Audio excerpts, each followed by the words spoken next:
Settle a little more deeply into the place where you are resting, and let the day loosen its hold without any effort from you.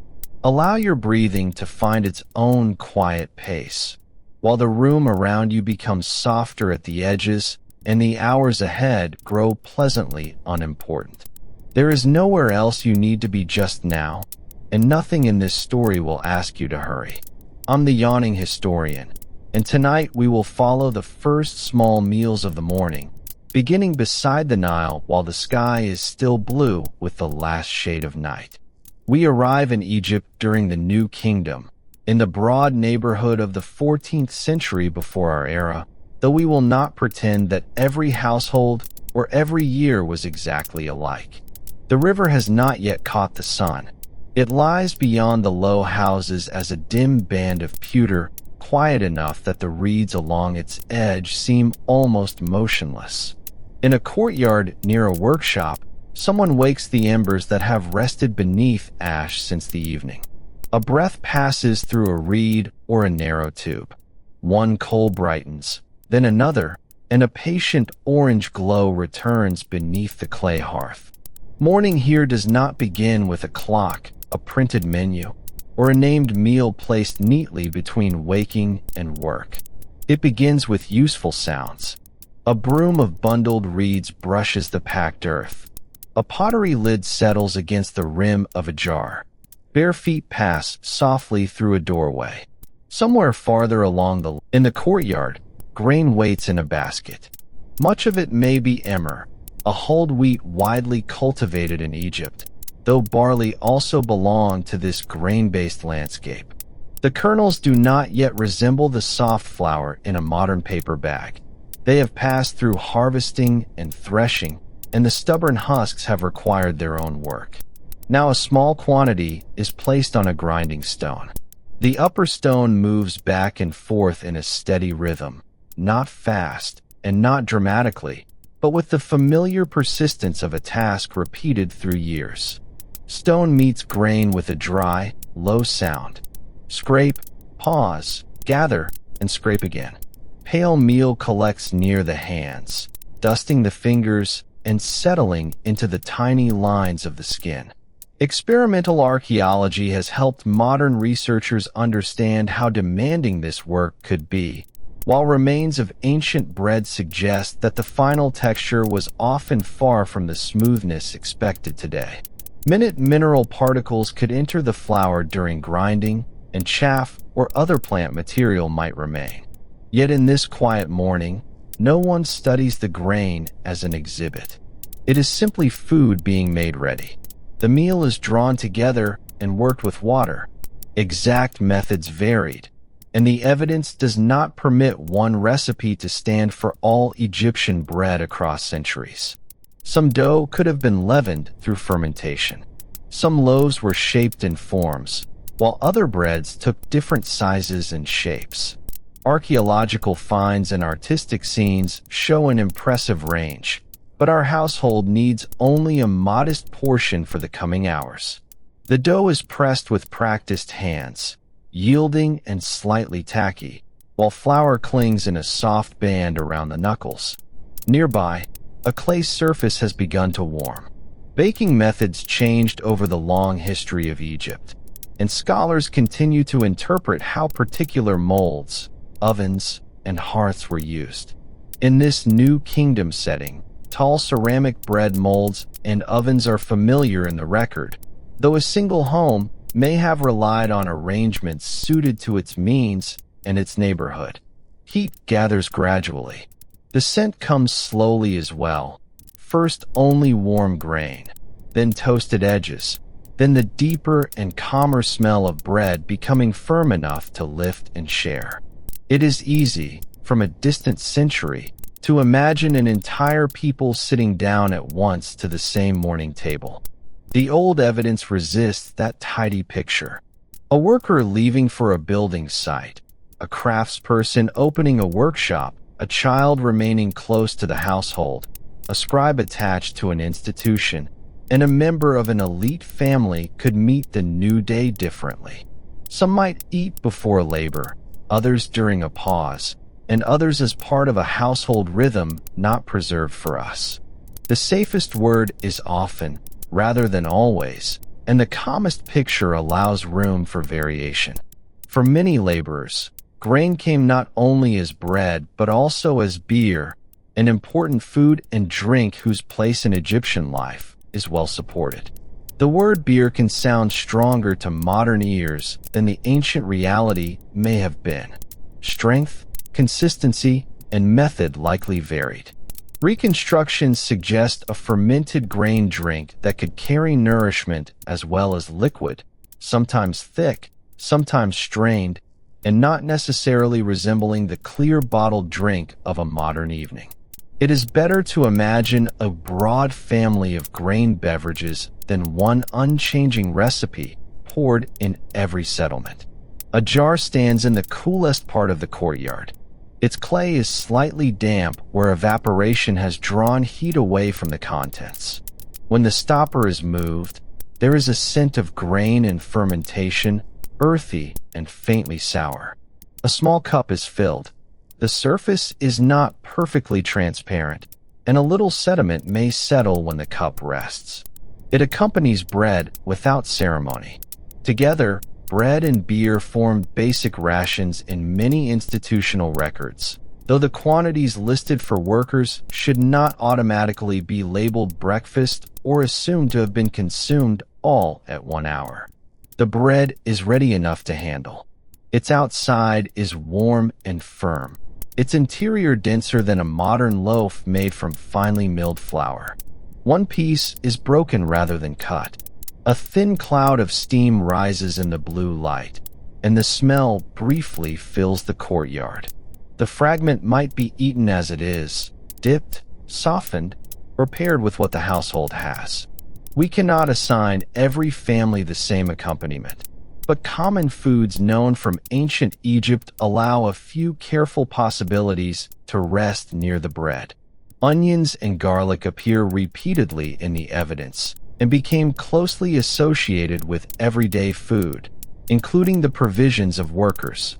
An onion set beside bread offers sharpness, moisture, and a clean scent when its layers are opened. Garlic, valued and familiar, may enter cooked food or be eaten in other ways, though details varied by place and circumstance.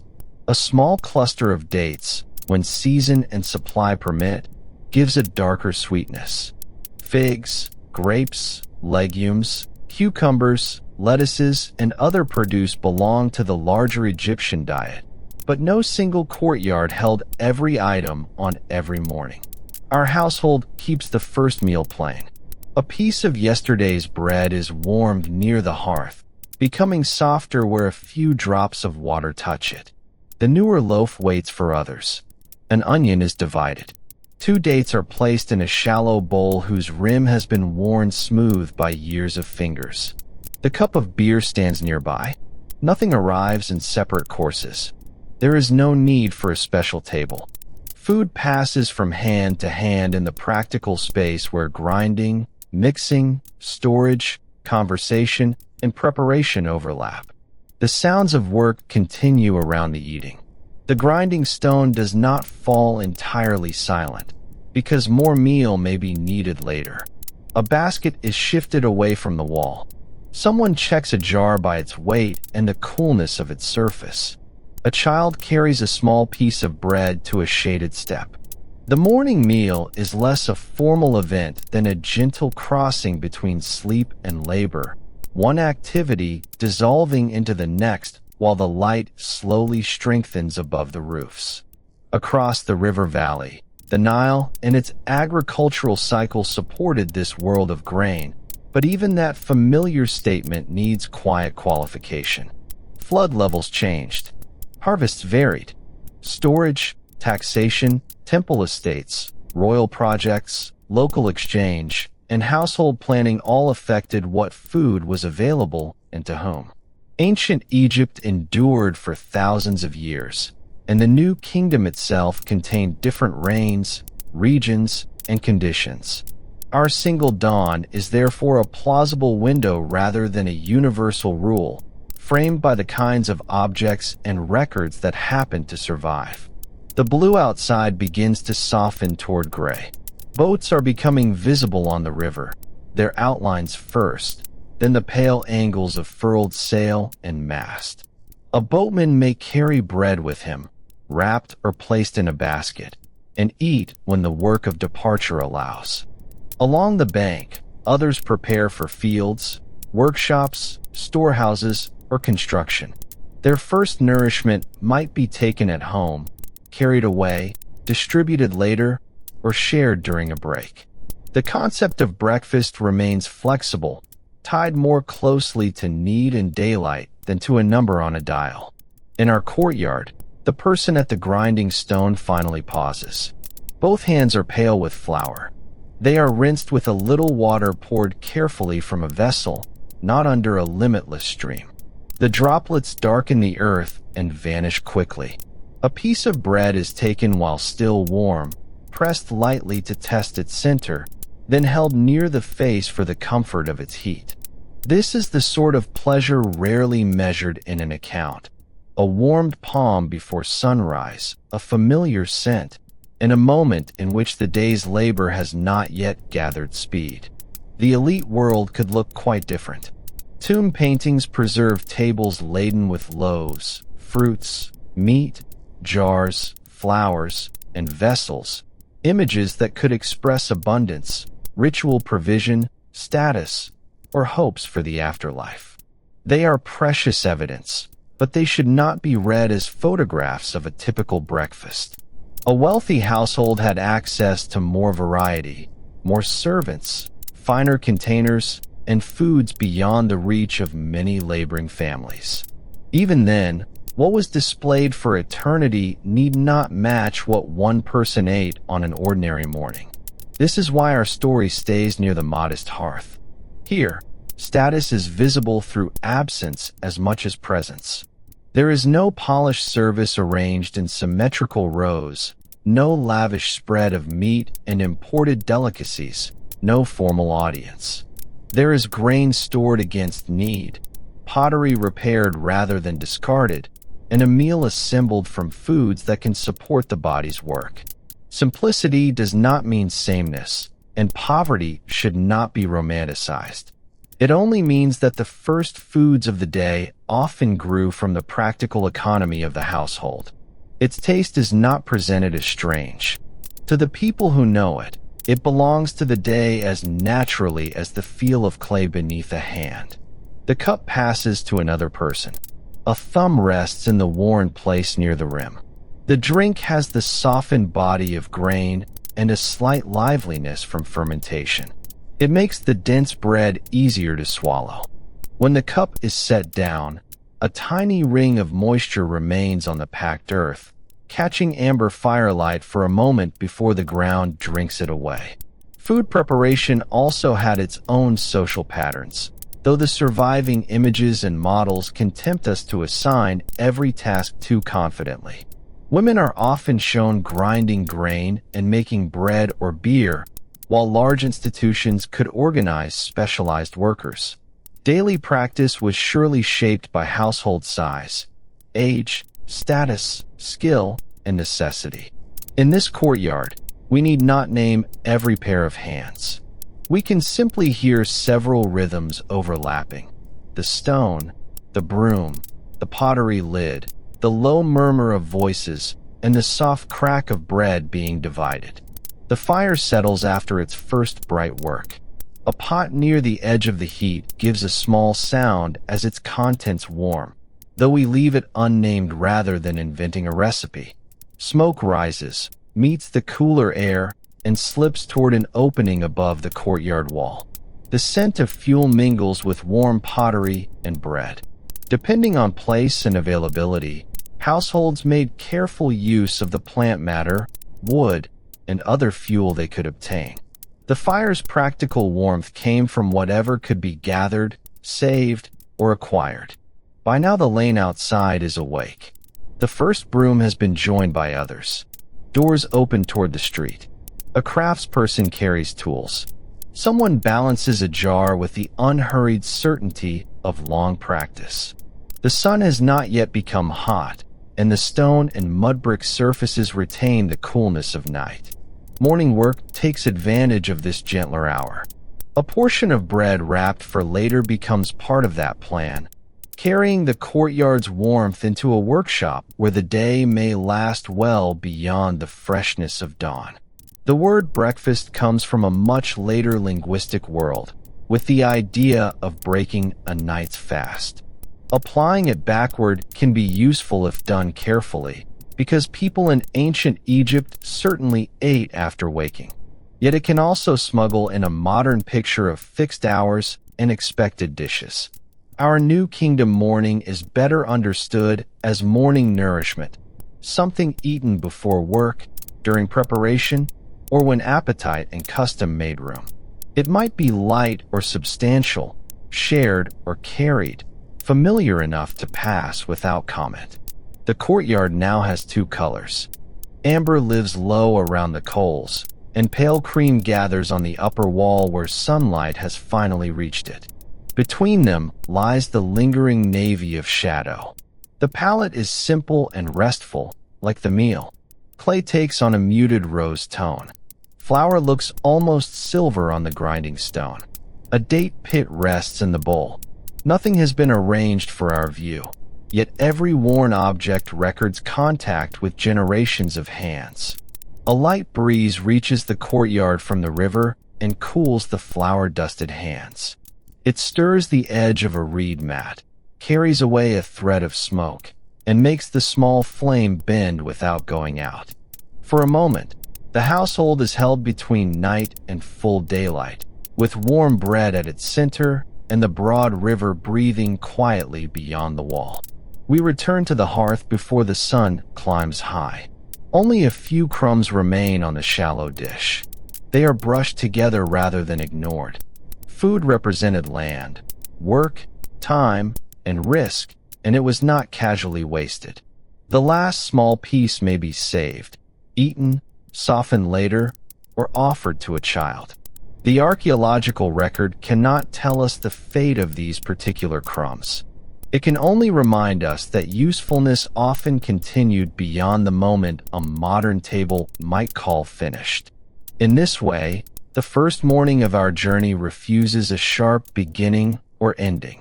Sleep gives way to embers. Embers give way to bread. Eating overlaps with grinding, packing, sweeping, and leaving. There is no bell that declares breakfast complete. Instead, the household gradually changes its posture. People who had gathered close to warmth move toward the lane. Vessels are covered. The grinding stone is left with a pale crescent of flour along its edge, ready for the next return. The ordinary nature of the scene is its quiet gift. Grand temples and royal tombs rise in most memories of ancient Egypt, but every monument depended on days filled with smaller acts. Grain measured, dough pressed, cups passed, tools carried, and bodies sustained. Accounts suggest that bread and beer stood near the center of that daily economy, while archaeology adds texture and complication. The morning meal, however lightly named, belonged to the same fabric of work and care. Soon we will follow another early light, farther north across the Mediterranean, where an Athenian brazier warms small cakes near a waking street. There is no hurry at all. The road between these mornings is long in geography and time, but the mind may cross it as gently as smoke crossing a courtyard wall. For now, remain beside the Nile and listen to the last slow movement of stone over grain. The fire lowers until its orange is held beneath a coat of ash. The river takes the new light without a sound, and the blue shadows withdraw from the roofs one careful inch at a time. A warm clay cup rests beside a few crumbs, while breathing, water, and morning settle into one even rhythm. Let that rhythm carry you onward, softly and without effort, as the ancient courtyard fades into the quiet of another dawn.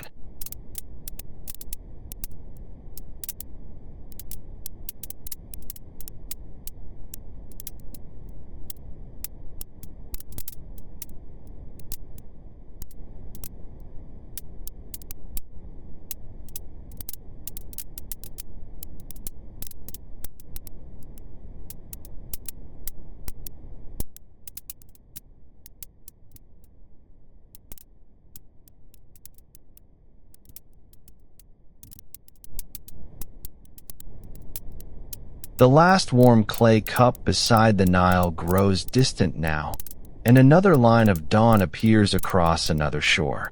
There is no need to travel quickly. Let the old river fade into a road. Let the road meet the sea, and let the sea become the cool morning air of Athens. The century is somewhere between the 5th and 4th before our era, and the city has begun to wake before the sun has gathered much heat from the pale stone. We settle near a street that will lead toward the agora. Although the public square is not yet carrying the full weight of business, argument, news, and exchange, the paving underfoot keeps a little of the night's coolness. A broom whispers across a threshold. A wooden shutter opens with a soft complaint and is held in place. From one courtyard comes the brief scrape of pottery, and from farther away a rooster adds a ragged note that soon dissolves into the ordinary murmur of the city. Beside a wall, a small brazier holds coals beneath a layer of gray ash. The brazier might belong to a household, a stall, or a modest food cellar preparing for passing workers. The evidence for exactly what was sold at dawn, by whom, and on which corner is incomplete, so our scene remains a careful possibility rather than a recovered address. Red appears beneath the ash as the coals are stirred. A breath of air wakes them, and a narrow thread of smoke climbs into the blue. The first food is simple grain. Barley was deeply important in the Greek diet, and wheat was valued as well, though access, quality, and preference varied. A bowl holds coarse meal, already ground, its color warmer than the pale flour of a modern kitchen. Water is added a little at a time. Fingers bring the mixture together. It may become a small flat cake, a thick porridge, or another plain preparation, depending on the grain and the cook. Ancient names survive, but their meanings and recipes do not always align neatly across sources. Modern retellings sometimes assign a precise ancient name to every shape of bread and every hour of eating. The record is less obliging. Words could shift with time and writer, while comic poets, medical authors, household references, and later compilers preserved different kinds of detail. A dish mentioned in a literary passage may not have been common on an Athenian worker's table. A luxurious cake named at a feast does not automatically belong beside our dawn brazier. We therefore keep the language broad: bread, barley cake, wheat cake, and morning food. The mixture in the bowl is pressed into a round no wider than a hand. It is not the airy, sweet cake suggested by the modern English word. It is closer to a small flat bread, practical and warm, with a rough surface that records the pressure of fingertips. A touch of olive oil may keep it from clinging and lend a faint green scent. The cake is placed near the heat, perhaps on a heated surface or in a small pan, while the exact method stays gently uncertain. As it warms, moisture leaves in a whisper. The edge darkens first. A few bubbles appear and settle. The smell is modest, a mingling of toasted grain, olive oil, charcoal, and the mineral coolness of the street. It does not travel far, but it reaches the doorway across the lane. Someone sweeping pauses long enough to recognize it, then continues, drawing dust and leaves into a small, quiet line. Breakfast in classical Greece was not necessarily a large, formal meal. Ancient references suggest that some people ate a modest early portion, often associated with bread and drink, before the day's tasks. The term commonly rendered as an early meal is sometimes connected with bread dipped in wine, though scholars must rely on texts written for particular purposes and audiences. Practice would have differed between households, occupations, ages, and circumstances. Athens itself contained citizens, resident foreigners, enslaved people, visitors, laborers, merchants, and families whose mornings were not alike. For our small street scene, there is no banquet couch and no silver service. A cup is plain clay, the the surface slightly rough beneath the thumb. A little wine might be diluted with water, as was customary in many Greek drinking contexts, though water itself remained an ordinary necessity and not every early drink can be reconstructed. The bread can be softened with liquid, making yesterday's portion easier to eat. Nothing about this needs to be hurried or solemn. It is simply a little sustenance before the city becomes louder. An olive rests in a shallow dish. Its skin is dark and gently wrinkled, and its briny taste turns plain grain into something more complete. Olives and olive oil were familiar parts of the wider food culture, but abundance should not be assumed for every person on every morning. A household might have its own stores, purchase a small amount, receive provisions, or go without. The single olive in our scene offers flavor without pretending to represent a fixed breakfast set. Beside it lies a dried figure. Figs were cultivated and eaten in the Greek world, fresh when season allowed and dried for longer keeping. A dried fig fits easily into a pouch or folded cloth. Its surface has a powdery softness, and its interior is filled with tiny seeds that make almost no sound when chewed. It carries sweetness without cooking and can travel with a person leaving home early. Yet it remains one plausible accompaniment, not an item guaranteed to every Athenian laborer. Honey belongs to the city as well, gathered through beekeeping and used as a valued sweetener in a world without refined cane sugar at the modern table. A thin line of it could be placed over a warm cake, shining briefly in the brazier light. Cost and availability would shape who used it and how freely. Some honeyed cakes known from ancient literature belong to offerings, festivals, special occasions, or wealthier settings. Our cook uses only a trace, and even that small sweetness is described as possible rather than routine. The cake is turned. One side carries brown spots from the heat, while the other is still soft. A flat tool, a piece of pottery, or practiced fingers might assist, depending on the arrangement. We need not choose an elaborate utensil when a simple one will do. The movement releases another breath of warm grain. The brazier responds with a quiet crack, and one red coal settles lower among its neighbors. The street continues to assemble itself around the food. A porter adjusts a cord around a bundle. A craft worker passes with a small tool bag, keeping to the cooler shadow of the wall. A household servant carries a jug carefully enough that the water inside makes only a muted shifting sound. A child follows an older relative toward an open doorway. These figures are not meant as a complete portrait of Athenian society. They are the gentle traffic of a waking neighborhood, each person moving toward a different obligation. Near the agora, sellers eventually offered a wide range of goods, and prepared food could be found in Greek cities. The precise scale and timing of early street sales remain difficult to pin down from the surviving record. Literature may mock vendors or mention particular wares, while pottery and archaeology show the equipment of cooking and exchange without providing a daily schedule. So the brazier at dawn remains likely in spirit and possible in detail.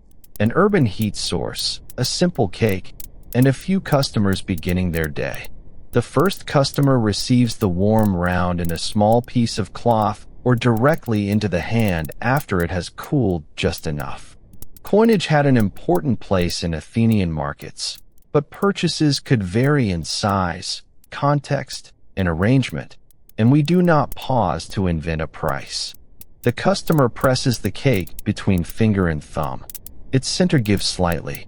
A little steam appears where it is broken, carrying the smell of barley into the cooler air.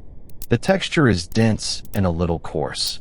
Barley preparations could be baked, roasted, ground, moistened, kneaded, or eaten in forms that do not map perfectly onto modern bread categories. A familiar barley food often called mazer appears in sources. but scholars debate details of preparation and serving, and it should not be made into one universal recipe. Our cake borrows only the secure outline of grain made portable. It is humble enough to accompany work and warm enough to soften the first hour after sleep. A few drops of olive oil spread across the broken surface. The oil gathers in tiny hollows, turning them amber when the sun reaches the lane. Olive cultivation shaped landscapes, labor, trade, lighting, grooming, ritual, and food, so the scent would not have seemed exotic. Yet oil came in different qualities and quantities, and households managed it according to means. Here it is used sparingly. The cake receives a gloss, not a bath, and the clay flask is closed again. If an olive is added, its stone remains in the palm after the flesh is eaten. The stone is smooth at the tip and warmer than it was in the dish. A fig follows later, perhaps saved for the walk. Such a meal can be finished while standing, while sitting on a low threshold, or while preparing tools.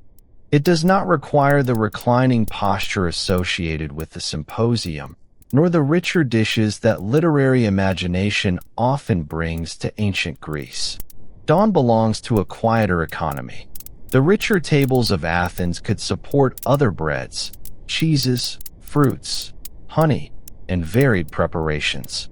Festivals and religious observances brought their own cakes and offerings, some formed or named in ways that intrigued later writers. Those special foods matter to history, but they need not crowd this street. The person taking breakfast before work is not sampling a catalog of ceremonial pastries. A plain cake with oil, an olive, or a fig tells us more about the gentle, practical purpose of morning food. The cup deserves a calmer look. Greek pottery survives in abundance, yet the beautifully painted vessels in museums can make the ordinary container seem almost invisible. Most morning cups were not created to be admired under bright gallery lights. They were handled, chipped, washed, stacked, and replaced. This one has no mythological procession around its sides. Its clay has darkened near the lip. When water or diluted wine touches it, the porous surface cools the fingers holding it. Bread dipped in wine is often mentioned when ancient Greek breakfast is summarized, sometimes under the term akritisma. The summary is useful, but it should not harden into a rule for all people or all periods. Textual references may reflect particular households and literary conventions. Wine was commonly mixed with water in many settings, and the exact strength or proportion at dawn cannot be assumed. Our traveler moistens a corner of bread in the cup, waits for it to soften, and eats without turning the act into a universal custom. Water came from wells, springs, fountains, cisterns, and carried supplies, depending on place and infrastructure. It was used constantly, even though modern stories sometimes imply that ancient people avoided it whenever fermented drink existed. In Athens, fetching water was part of household labor and social routine. The jug passing along our lane is heavy enough to alter the carrier's step. A little spills at the rim, darkening the dust in 3 small circles that vanish as the morning warms. The brazier must be tended. Charcoal offers steady heat in a compact space, though its smoke and fumes require air. The cellar shifts position so the breeze can move through. New fuel is added with care, and gray fragments collapse around the red center. Ancient households and vendors used varied hearths, ovens, braziers, pans, and portable equipment. Archaeological objects can suggest function, but soot and shape do not always reveal the exact recipe prepared on a particular morning. This uncertainty does not make the scene empty. It simply changes the way we listen. Instead of insisting on one named pancake with one fixed list of ingredients, we hear grain meeting heat. We see a city resident accepting a warm portion before work.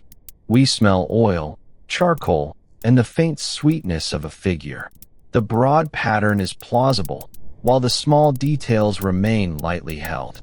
History can be restful when it is allowed to keep its soft edges. The sun reaches the upper stones of the buildings first. Lower walls remain blue with shade.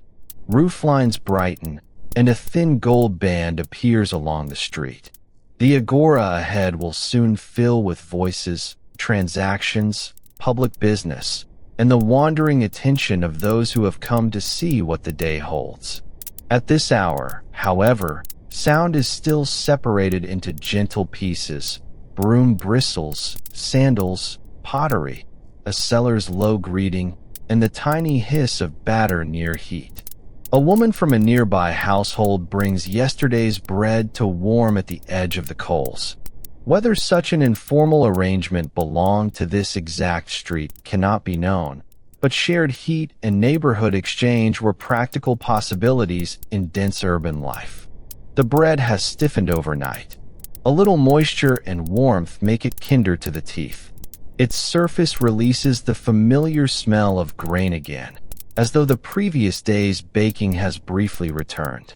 Gender and status also structured access to public and domestic space, and an Athenian street cannot be described as though everyone moved through it with equal freedom. Much of the surviving written record was produced by elite men, leaving other experiences less directly voiced. Enslaved labor supported households, workshops, agriculture, and commerce, while resident foreigners contributed profoundly to city life without sharing every civic privilege. At breakfast, however, each body still met the same basic need for water, grain, rest, and enough strength for the day. We keep that truth quiet rather than turning it into spectacle. The morning has no need to hide difference, yet it also has no need to sharpen it into alarm. A person cleans the rim of a bowl. Another divides a figure. Someone with more means adds honey. Someone else relies on bread alone. The variations pass through the lane without a formal announcement. Ancient daily life was layered, and a small meal reveals those layers most honestly when it is not forced into a single menu. The seller makes another batch. Meal falls from a scoop in a pale stream. Water follows, then perhaps oil, and the mixture changes from dry grains into a soft mass under the turning hand. No written measurement is consulted. Familiarity guides the amount. If the mixture spreads too quickly, more meal is added. If it cracks, a little more liquid returns. Cooking knowledge resides in fingertips and in the memory of yesterday's heat. The first cake of this batch carries a small, uneven edge. It is no less useful for that. The form does not need to be perfectly round, and the surface does not need decoration. Honeyed or shaped cakes could serve religious and festive contexts, and fine wheat breads could signal wealth, but ordinary food succeeds through nourishment and familiarity. Its beauty is the brief curl of steam when it opens, the dark spots where grain met the pan, and the warmth transferred into a waiting palm. From the direction of the agora comes the sound of more shutters and doors. Animals shift in harness. A cartwheel touches a rough place in the road and gives one low wooden knock. Voices are clearer now, though none needs to rise. The city will become energetic soon enough. For these last moments of early quiet, the Brazier remains a small center of amber light, and every person who stops there carries a little of its warmth away. Compared with the Nile courtyard, this Athenian street has a different grain, different vessels, and a different social landscape. Yet the underlying motions are familiar. Ash is stirred. Water meets meal. A hand judges texture. Yesterday's bread is warmed. A cup cools the fingers. The history of breakfast is less a procession of famous dishes than a long sequence of people making the first hours manageable with what was near. The Brazier's surface is brushed clean. Crumbs that might burn are moved aside. A final cake waits near the gentler edge of the heat, where it can warm without hardening. The seller closes the oil flask, and covers the remaining meal. Every action grows quieter as the early rush passes. Even the coals seem to breathe more slowly, their bright centers hidden beneath a soft gray skin. Soon our path will leave the sunlit stones of Athens and enter a damp medieval town where the first meal was shaped by labor, rank, age, and ideas about proper appetite. There is no need to follow yet. Let the agora remain at a comfortable distance, its voices softened by the narrow lane. Keep only the warm weight of a barley cake, the faint scent of oil, and the clay cup resting steadily in the hand. The broom has stopped, and the last curl of smoke thins into the brightening sky. Sunlight lies quietly across the stones, while the brazier holds its warmth close beneath the ash. A fig seed, a drop of oil, and a few grains of meal remain on the shallow dish. The street moves onward without asking anything of you, and the old Athenian morning drifts away as softly as warmth leaving clay.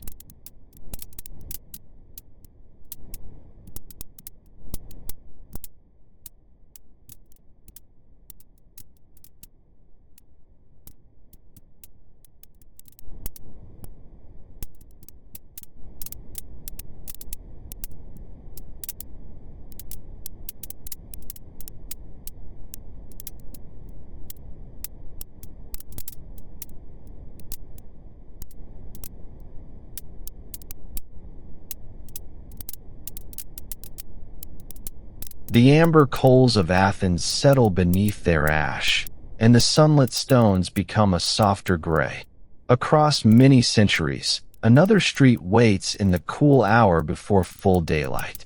This one lies in an English town near the end of the 13th century or the beginning of the 14th, where timber fronts lean gently above a narrow lane and damp earth holds the prints of yesterday's shoes. The air smells of wood smoke, wet boards, and the first bread warming behind a baker's open shutter. There is no need to imagine that everyone in this town begins the day in the same way. Medieval England contained regions, seasons, occupations, ranks, and households with their own habits. Surviving accounts often describe institutions or prosperous families more clearly than they describe the quiet choices of ordinary people. Prescriptive writers told readers how life ought to be ordered, but advice and practice were never perfectly identical. So we enter one plausible morning slowly, listening for difference rather than searching for a single rule. The church bell in the distance has not rung for a meal. It marks an hour of prayer and communal time, its sound reaching roofs and yards with a dull, rounded tone. People also judged the morning by light, habit, task, and the progress of other workers. Mechanical clocks were not yet organizing every household. A baker knew the oven. A host knew when travelers wished to leave. A craft worker knew how long the first stage of a job would take. The day gathered shape from repeated duties. In many medieval households, especially those described by elite rules and later summaries, two principal meals structured the day. Dinner could come in the late morning, perhaps around 10 or 11, and supper later. The exact hour shifted with season, status, labor, and local custom.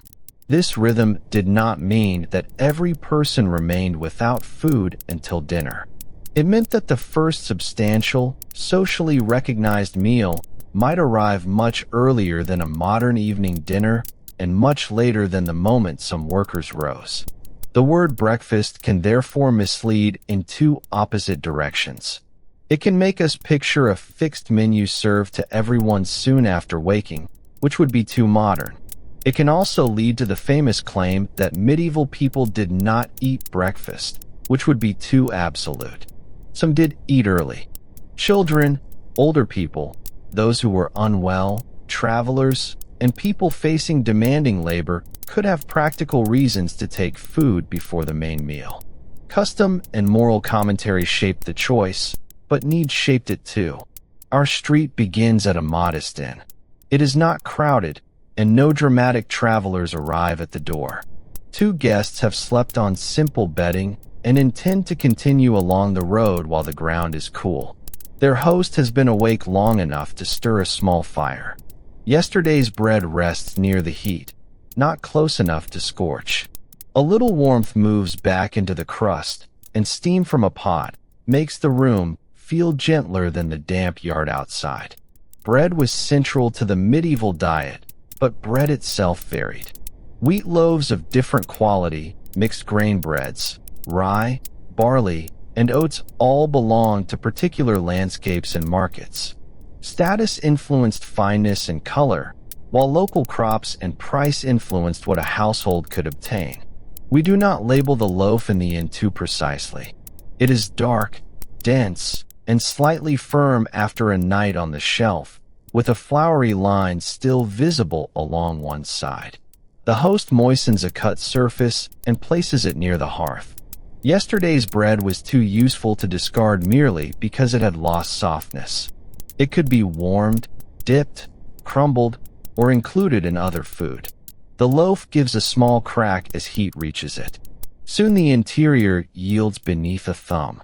The revived smell of grain joins the smoke and the damp wool of cloaks hung near the door. A piece of cheese waits on a wooden board. Cheese provided a durable food in many medieval settings, though kind, age, milk, and quality varied greatly. The small wedge here is firm enough for travel. Its cut face has dried slightly overnight, and the host trims nothing away. One guest divides it into narrow pieces that can rest on bread. The pairing is plain and portable, requiring no elaborate kitchen and no long pause before departure. Ale may accompany the food. In medieval England, ale was a familiar drink, often brewed within households or sold locally, and strength could vary from one batch or purpose to another. It should not be described as the only safe alternative to universally polluted water. People drank water from wells, springs, streams, and conduits where these were available and trusted. The cup at the inn holds light ale because it is on hand, nourishing, and customary, not because every drop of water in the town is imagined to be dangerous. The ale is cloudy and young, with a mild grain scent. It does not arrive in a shining vessel, but in a wooden cup whose rim has been smoothed by use. Exact alcohol levels are rarely recoverable for an ordinary batch, and terms changed with method and period. Our host pours only a modest amount. The guest takes bread, cheese, and 2 slow drinks, leaving enough room to walk comfortably when the gate and road are ready. This early portion may not be announced as one of the day's principal meals. It could be understood as practical sustenance, hospitality, or food for a journey. Terminology in household records and literary texts does not always map neatly onto modern meal names. A payment for food, a ration, or a reference to breaking a fast can reveal practice without providing a full menu. We therefore watch what the guests do rather than insisting that everyone in town would have called it by the same word. Across the lane, a craft household wakes into a different rhythm. The ground floor holds a workspace, while sleeping and storage occupy the rooms around or above it according to the building's arrangement. A shutter lifts, making a narrow counter toward the street. Tools lie where they were cleaned the previous evening. The first apprentice is young and still growing, and a small piece of bread has been set aside before the longer morning's work begins. Age mattered. Moral rules about eating early were not always applied to children in the same way as to healthy adults of status. Household guidance and practical habit could allow extra food for those thought to need it. The evidence is uneven, and no single allowance can be assigned to every apprentice. In our scene, the young worker eats bread softened with a little warm liquid. The meal is small enough to leave the household's main dinner undisturbed and sufficient to make the first hours feel steady. The master of the workshop waits. This difference need not signal deprivation or virtue in a simple way.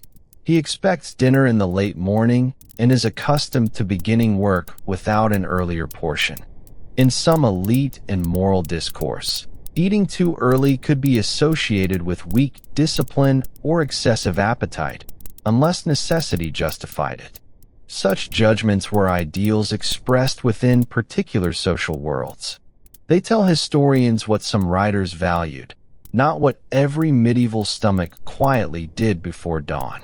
The workshop fire is not used for cooking a feast. It warms a small cup and takes the chill from bread. The young apprentice holds both hands around the cup before drinking.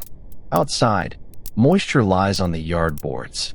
A broom pushes straw, shavings, and dust away from the threshold. The first tool lifted from the bench feels cold in the palm. With every small action, the room shifts from resting place to place of work. Farther along the street, the baker's labor began much earlier. Regulations, customs, oven arrangements, and the organization of baking differed from town to town, but urban bread had to be ready when customers came. The oven's heat fills the bakery while the lane remains cool. Loaves from a new batch are drawn out and arranged. Their crusts make tiny settling sounds, almost like dry leaves, as moisture and heat move through them. The smell reaches the inn-yard. One traveler looks toward it, but does not purchase another loaf. The food already wrapped for the road is sufficient.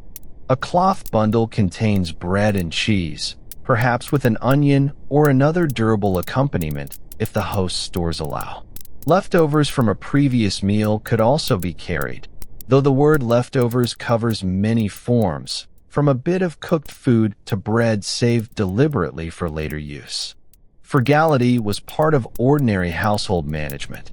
At a nearby doorway, an older woman sits close to the hearth and takes her first food slowly.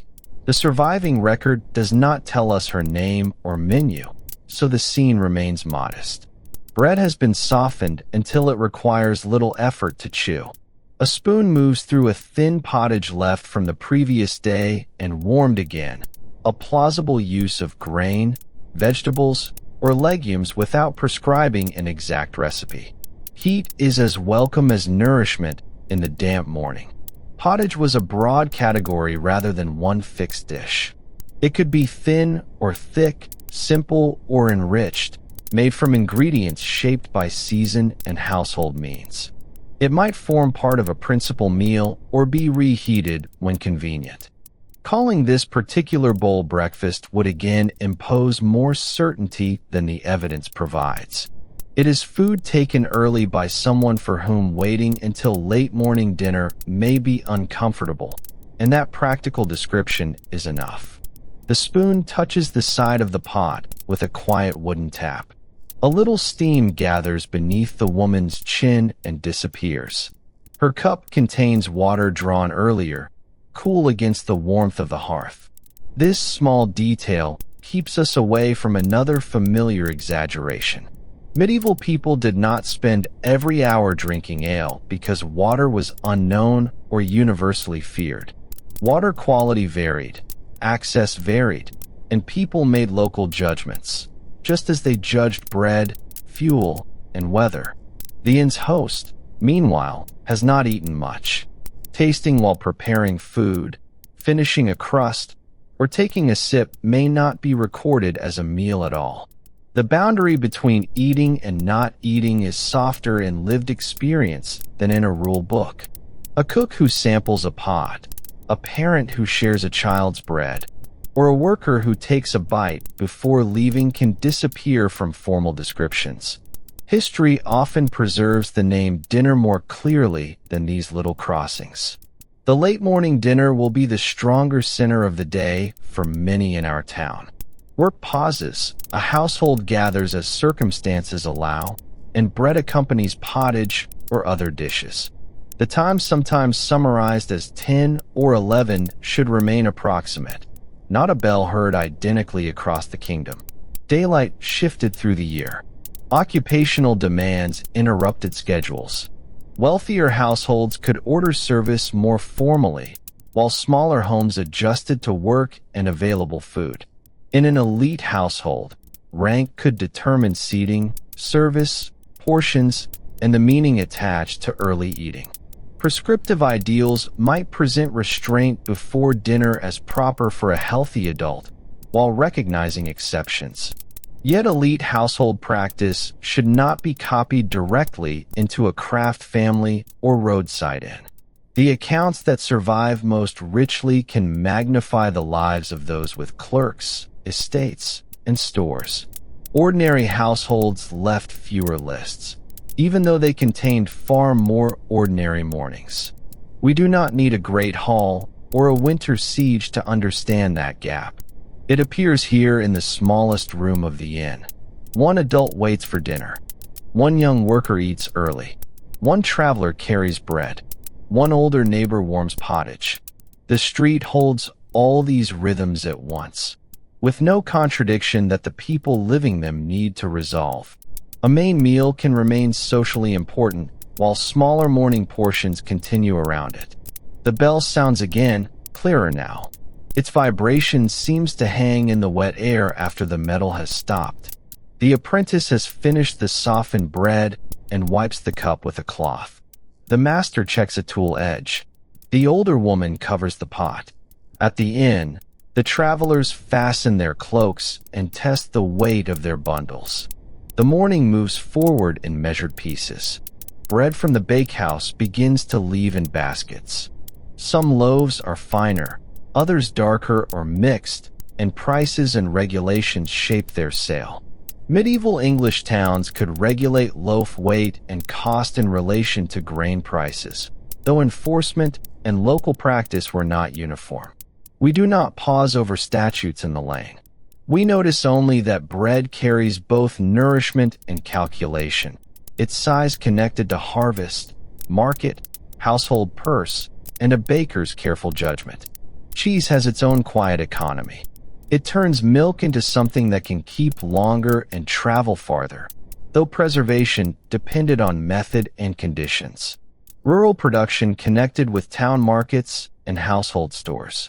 A small hard piece in a travel bundle can outlast a soft dish from the inn.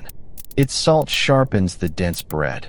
The traveler eats none of it now, but its wrapped shape offers reassurance for the miles between towns. Ale, too, connected domestic work and local exchange. Brewing was carried out at many scales, and women were important in household and commercial brewing, though patterns changed across time and place. A batch could be sold to neighbors or travelers. Quality and measure might draw local oversight. These broad facts do not tell us who brewed the cup on our table, so we leave the brewer unnamed and attend to the faint scent of malt rising from the wood. The yard has brightened enough to show the grain in every board. A hen moves beneath a bench, searching without urgency. Water drips from the eaves after an earlier mist. The travelers step around the dampest place and pause while the host ties their food bundle more securely. Cloth folds over bread, then cheese, holding crumbs close. The knot is simple enough to open along the road. At the workshop, the first repeated task begins. It might be planing, stitching, hammering, twisting fiber, or another craft, but we do not force a trade upon the room. A tool moves with a low, regular rhythm. The apprentice's early bread has already become part of that motion, no longer an event worth mentioning. This disappearance into work is characteristic of everyday food. The meal matters, then vanishes from attention as the hands continue. The moral meaning of appetite could be complex. Christian teaching valued moderation and warned against gluttony, and some writers divided excessive eating into forms that included eating at an improper time. Yet pastoral categories were not a census of actual meals. Necessity could alter judgment, and rank could alter how behavior was perceived. A laborer's early bite might be understood differently from an elite adult's indulgent spread. Even the idea of propriety moved through social expectations rather than functioning as a universal ban. For a sleep story, There is something calming in allowing the rule to become human again. People arranged food around bodies that grew, tired, traveled, healed, worked, and aged. They listened to ideals, but they also listened to the length of a road and the weight of a load. Bread before dawn was neither proof of a modern breakfast culture nor evidence of moral failure. It was often simply bread, eaten because the coming hours asked for it. The baker closes the oven for the next stage of work. Heat remains in the bricks. Flour settles on the sill in a fine pale band, and the new loaves cool beneath cloth. Customers speak in low voices, count small purchases, and move away. The fresh bread will reach many tables at different hours. Some will be eaten immediately, some at late morning dinner, and some saved until tomorrow, when warmth may bring the crust back to life once more. At the inn, the cups are rinsed with a little water. Crumbs are gathered. The board that held cheese is wiped and returned to its place. Nothing marks the traveler's early food as a grand meal, yet it has served its purpose. They step into the lane with the steadier posture of people prepared for distance. Their boots press into the damp surface and leave two sets of clear prints heading toward the town gate. The host watches only until they pass the baker's shutter. Then the door remains open for the day. A pot stays near the hearth for the main meal, and the room takes on the patient smell of simmering grain and vegetables. Dinner is still hours away by our modern sense, but in this town it belongs to late morning. The expectation of it settles comfortably over the work, an approaching pause rather than a distant evening event. Soon we will follow the street into a later London, where bread, butter, ale, and the faster habits of a large Tudor city make the morning meal easier to recognize. There is no hurry at all. The damp lane can hold us a little longer, with its warm bakery window, its wooden cup, and its bell fading beyond the roofs. The inn fire draws inward until only a low amber line remains beneath the pot. Wet footprints soften at their edges, and the road beyond the gate rests under a pale morning sky. A last crumb of warmed bread lies on the board, quiet and ordinary. The town breathes evenly around it, while the question of breakfast loosens into smoke, distant bells, and the gentle beginning of work.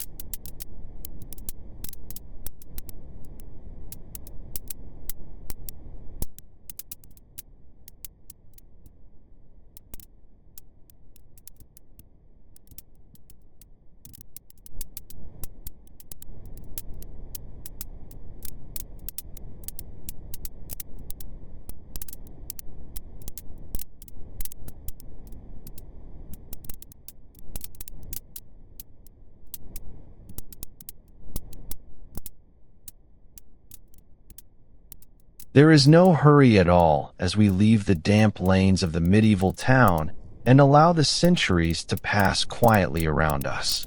The church bell grows faint, the timber walls alter by degrees, and a wider river carries us toward London near the end of the 16th century. Dawn is still a pale wash above the roofs. Behind one shutter, a household is stirring around a small fire, not because history has changed in a single bright moment, but because another working day has begun and someone has bread to cut.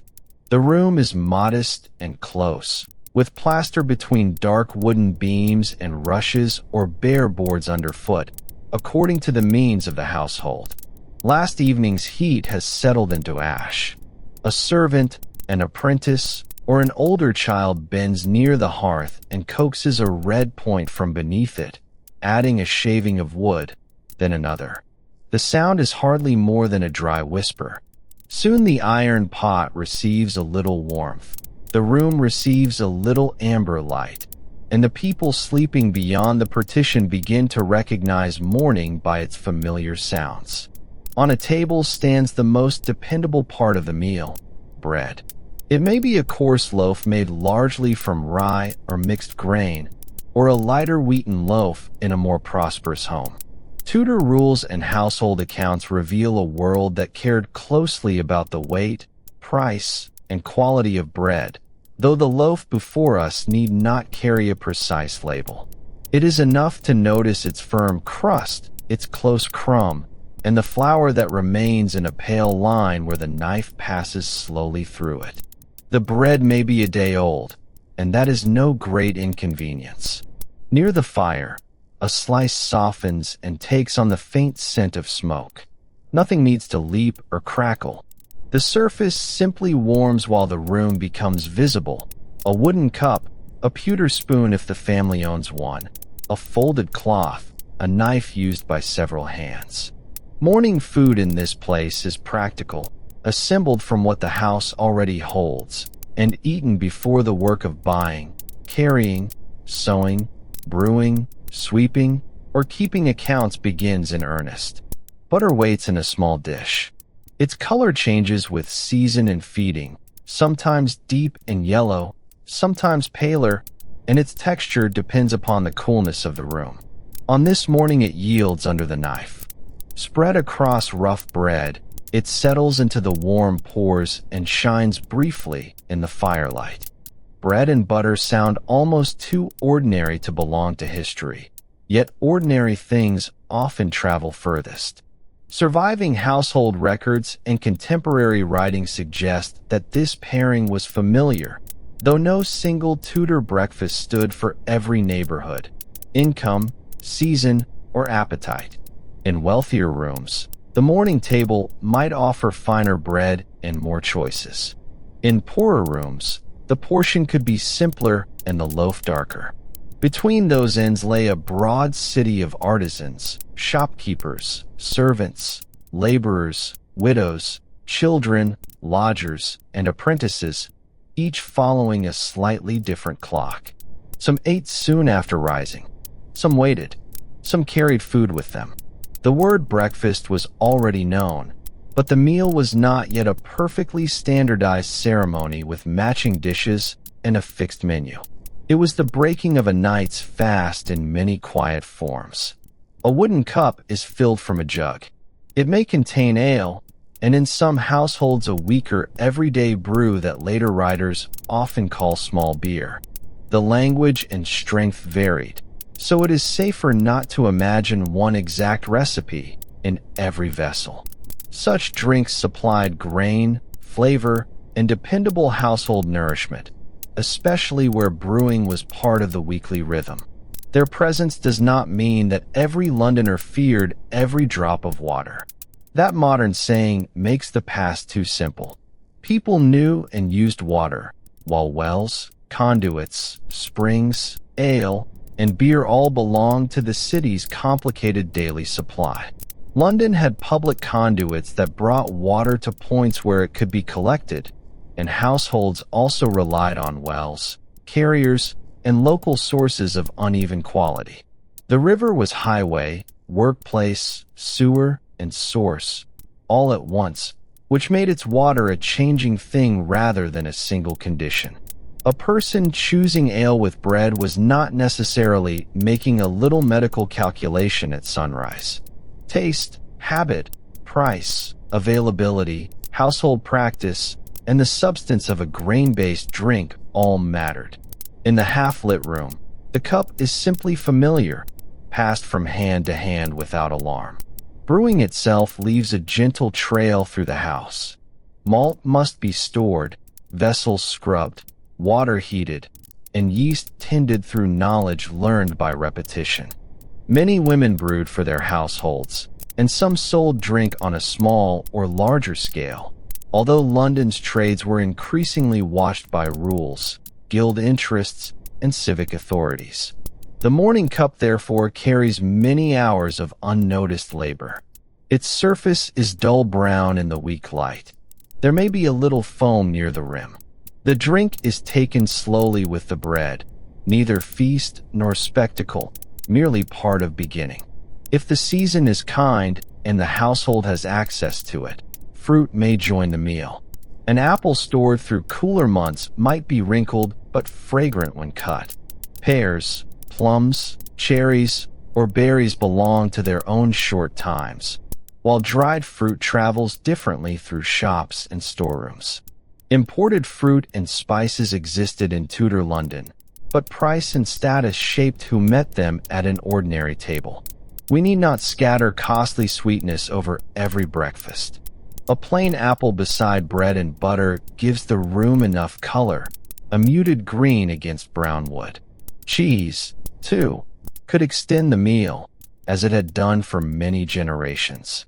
Its firmness, salt, and age varied from place to place and household to household. A small piece needs no preparation. It is cut, placed on bread, and eaten while someone ties an apron or checks the day's tools. Leftovers might also return from an earlier meal, because the border between breakfast food and other food was not yet guarded by modern expectations. What mattered was that it could be eaten, warmed if useful, and fitted into the narrow interval before doors opened onto the street. That interval was growing more visible in an expanding city. London drew migrants, goods, messages, court business, river traffic, and trades into a dense and restless pattern. Work did not begin for everyone at one bell, yet markets and workshops encouraged recognizable morning routines. Masters expected apprentices. Customers appeared at stalls. Carts needed unloading. Boats crossed with passengers and produce. A small early meal made sense for many people who could not wait until a later dinner. This did not create breakfast from nothing. It gave older habits a sharper outline amid the city's schedules. Beyond the shutter, the lane is changing from gray to brown. Someone sweeps a threshold with a birch broom. A cartwheel presses into mud and finds an old rut. Hooves make a patient, hollow rhythm. The cries of sellers are still distant, blurred by walls and river mist, so that the words cannot quite be understood. Smoke rises from many chimneys, each thin column leaning with the same breeze. London is often remembered through noise, crowds, and proclamation, but at this hour it assembles itself one small sound at a time. The household door opens, and cool air enters around its edges. The person leaving may carry bread wrapped in cloth. An apprentice can eat while crossing a yard or before lifting shutters at a shop. A porter may prefer something sturdier when there is hauling ahead. A servant who has already made the fire may eat after others or in the kitchen, depending on the customs of the house. Household manuals tell us what some writers thought orderly. Accounts show purchases. Legal records catch unusual moments. Everyday practice sits between them, varied and only partly visible. An inn or lodging house has another rhythm. Travelers rise according to roads, tides, business, and weather. The host must consider fodder, rooms, fires, cups, and the next arrival. Bread, butter, cheese, ale, or warmed remnants can be set out without turning the morning into a banquet. A guest with money might request more, and a poorer traveler might carry provisions of his or her own. The room smells of damp wool and wood smoke. Benches scrape softly. A buckle is fastened. Through the open door, the road waits with no drama, only distance. Some Tudor sources mention morning foods that were richer than our simple slices, but they often describe particular households rather than the whole city. Meat, fish, eggs, or prepared dishes could appear where means and circumstances allowed. The calendar of fast and feast days also influenced choices, as did religious change across the century, though personal observance was never perfectly uniform. We can let those complexities remain at the edges of the room. This morning's table does not need to display everything known to Tudor cooks. Its quiet truth lies in limitation, a few available things arranged for a useful meal. Now the street offers food of its own. Londoners bought from shops, markets, cookshops, stalls, and roaming cellars, although the precise morning offerings changed with place and year. Ready-cooked food mattered in a city where not every person had a private kitchen or the fuel, equipment, and time to prepare much. A warm morsel purchased on the way to work could serve the same purpose as bread at home. The records hint at an urban appetite supplied by many hands, yet they rarely preserve a neat breakfast menu for us to copy. We move gently toward the riverside, where the air carries salt, tar, damp timber, smoke, and the broad mineral scent of tidal mud. Boats have brought grain, fish, fruit, fuel, wine, and countless other goods toward the city. Barrels stand in rows beneath warehouse walls. A crane rope creaks. Men speak in low voices while tallying or shifting a load. Not all these goods will reach an ordinary morning table, but the river makes variety possible. It binds distant fields and orchards to the slice of bread held by a London hand. Near the bank, pale oyster shells lie among the refuse and mud. Oysters were widely eaten in early modern England and could be far more ordinary than the luxury they later became. They belonged to taverns, streets, and many meals, though it would be careless to place them beside every household's breakfast cup. Here they serve as a quiet trace of the city's appetite. A shell catches the growing light, chalky and curved, then disappears again beneath the rim of a cart track as the tide and traffic continue their slow work. At a market, the day is becoming brighter. Bakers and sellers are governed by custom and regulation as well as demand. Bread matters too much to city peace to be entirely casual. Its price and prescribed weight could shift with the cost of grain under systems that attempted to balance the baker's expenses and the customer's need. Enforcement was imperfect, as enforcement usually is. Still, the loaf on the breakfast table belongs to this larger civic concern. Its size reflects harvests, transport, law, fuel, labor, and the watchful expectations of neighbors. The baker's own morning began earlier than most. Dough had to be mixed, shaped, watched, and carried through the heat of the oven. Flour settled on sleeves and hair. The bakehouse held an intensity absent from the quiet room we first entered, though even here the rhythm could be steady. Shovel in, shovel out, loaves cooling on boards, baskets waiting. By dawn, fresh bread moved into the streets. Some households baked at home when arrangements allowed. Many depended on professional ovens and cellars. The city awoke on work already performed in darkness. Household rank shaped who purchased the food, who prepared it, who sat, and who remained standing. In a prosperous merchant's home, servants might rise long before the family, and the meal could be separated by place as much as by ingredients. In a crowded lodging, people of different trades might share a table and then scatter. In a one-room dwelling, sleeping, cooking, eating, and piecework occupied the same few yards. The phrase Tudor breakfast therefore opens many doors. Behind each one, bread looks slightly different in the light. For laborers, energy and convenience mattered, but we should not reduce people to fuel calculations. They also had preferences, habits, memories, and the pleasure of a familiar taste. Bread toasted near a fire was not chemically different because a historian later counted its calories. It was crisp at the edge and warm at the center. Butter carried a little salt. Ale had the flavor of malt. A stored apple recalled another season. These sensations made a repeated meal recognizable, and recognition can be one of the quiet comforts of waking. Breakfast also sat within a longer sequence of meals whose names and hours were still flexible. Dinner could occur much earlier than a modern evening dinner, sometimes near late morning or midday depending on occupation and status. Supper came later.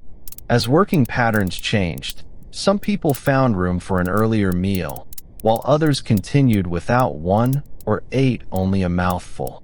Historians have traced a gradual broadening of breakfast practice rather than a single invention. The Tudor city gives us one stage in that slow adjustment, not a starting pistol. Printed books, letters, account books, plays, sermons, and conduct writing offer scattered glimpses of eating, but each genre has its own purpose. A moralist may complain about appetite. A household account may list quantities without telling us who ate them. A play may exaggerate for laughter. A recipe may describe what was possible in a well-equipped kitchen. Read together. These sources suggest habits while leaving generous spaces of uncertainty. In those spaces, we keep the room simple and our claims quiet, allowing bread, butter, drink, and the working day to carry the scene. Season was a quieter authority. In winter, the room took longer to warm, stored foods mattered more, and dawn arrived late. In summer, work might begin under an earlier light. Gardens offered different produce, and milk or butter demanded quicker attention. The breakfast table changed without changing its purpose. A cold morning invited bread near the coals. A warm morning let the door stand open to the yard. Tudor London was not a single painted backdrop. It breathed through rain, frost, dust, river fog, long evenings, and short gray days. Fuel shaped the meal as surely as appetite. Wood and charcoal cost money and effort, and coal was becoming increasingly important in London, bringing a smoke that visitors noticed and inhabitants lived with. A household did not always kindle a large fire merely to prepare an elaborate breakfast. Food that needed little cooking saved fuel and time. Bread already baked, butter ready to spread, cheese ready to cut, and ale ready to pour made a sensible arrangement. The simplicity of the plate reflects a whole economy of heat. Yet there is no need to imagine London marching toward our present table with perfect confidence. Many futures remained possible. Tea had not yet become the dominant English morning drink it would later appear to be. Coffee houses belonged to the following century. Refined sugar was present but costly and entangled with expanding trade, not a casual spoonful for every cup. Packaged cereals were centuries away. The Tudor morning retained older grains, household brewing, seasonal produce, and local repetition, even as commerce widened the horizon beyond the city walls. The river mist thins, rooflines sharpen, and windows begin to reflect a pale gold. A seller's call now carries clearly for a moment before turning a corner. Wheels knock gently over uneven ground. The muddy bank shows shells, rope fibers, splintered wood, and prints filling slowly with water. Inside our first room, the loaf has grown smaller by several slices. The butter dish bears the curved track of a knife. No grand event has taken place, yet several people have been fed and sent into the day.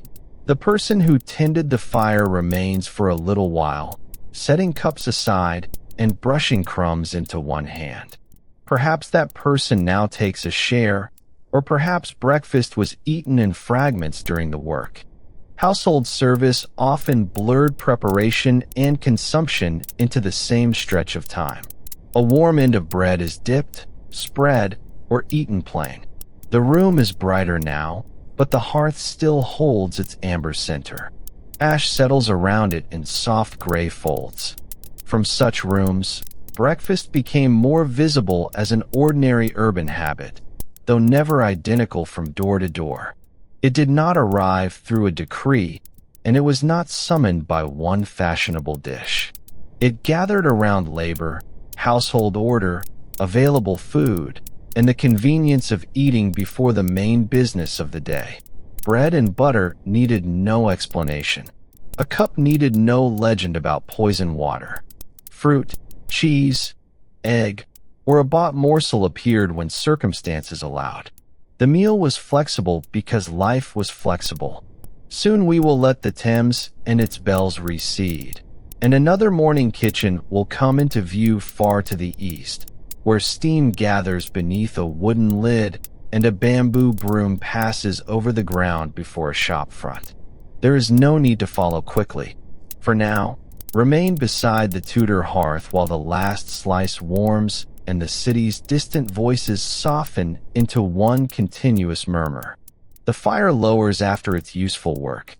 A few crumbs rest on the board, the cup is empty, and the butter keeps the faint mark of the knife. Beyond the shutter, London carries on beneath the growing light. Here in the quiet room, the warmth lingers, the ash settles, and morning drifts gently away.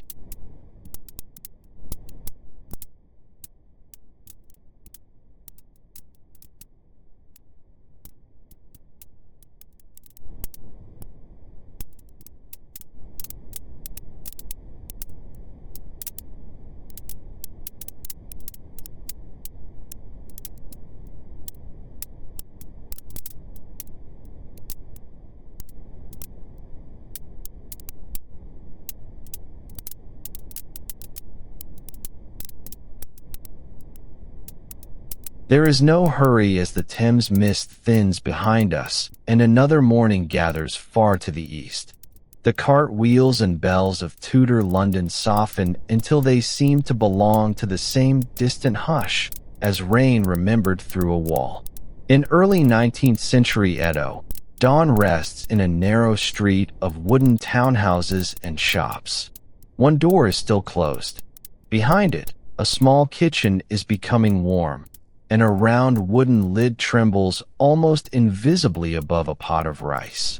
This is only a brief window into the city, a single household scene during the quiet work of preparing food. Edo was immense and varied, and no room could stand for all its people. The meal here is not a rule disguised as a scene. It is one plausible arrangement among many, shaped by means, season, region, occupation, and taste. The surviving record gives us ingredients and habits in fragments. We can place them carefully on the table while leaving generous space for kitchens that looked and smelled quite different. The room is compact. Wood grain runs along shelves darkened by use, and a few vessels wait where hands can find them without searching. The cooking fire is kept small and useful. Its light does not fill the house. It gathers around the pot and the person tending it. Water has been brought in, perhaps from a neighborhood well, and a little remains in a container nearby.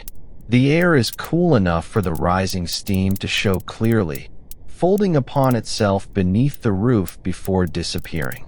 Rice draws the eye because its steam marks the center of the morning. Rice was deeply important in early modern Japan, though importance did not mean that every person ate the same quantity or quality at every meal. Taxes, markets, household income, local custom, and the availability of other grains all complicated the picture. In this Edo kitchen, the family has rice to cook today. We need not measure the portion or turn it into a universal menu. We simply listen to the soft movement beneath the lid. Preparing rice required attention learned through repetition. Grain had to be handled, water judged, fuel managed, and timing sensed through sound, smell, and experience. Exact methods differed, and no single pot speaks for a whole city. The person at the hearth watches without fuss. A breath of steam escapes around the lid, carrying a mild, warm fragrance into the room. The fire is adjusted by a small movement. Then the hand withdraws, and the pot continues its quiet work with no need for conversation. Near the rice waits miso, a fermented seasoning with a long history and many regional forms. The British Museum's Guide to Early 19th Century Edo includes miso among the city's familiar tastes, but it does not give us one compulsory household breakfast. So the bowl in this kitchen remains a possibility, not a proclamation. A little miso can deepen warm liquid into something savory and comforting. Its color may vary.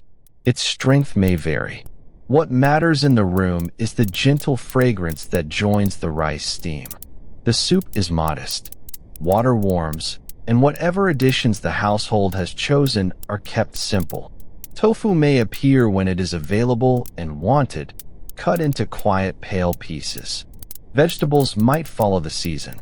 We do not fill the bowl with a restaurant's display or borrow an elaborate dish merely because Edo was famous for food. The city supported sophisticated dining and lively commerce, but this morning remains at home. The meal belongs to the scale of a ladle, a few bowls, and people preparing for an ordinary day. Miso does not need to boil dramatically. The cook works close to the heat, stirring with a calm economy of motion. The fragrance is earthy, salty, and softly fermented. It settles into the wooden room rather than pushing through it.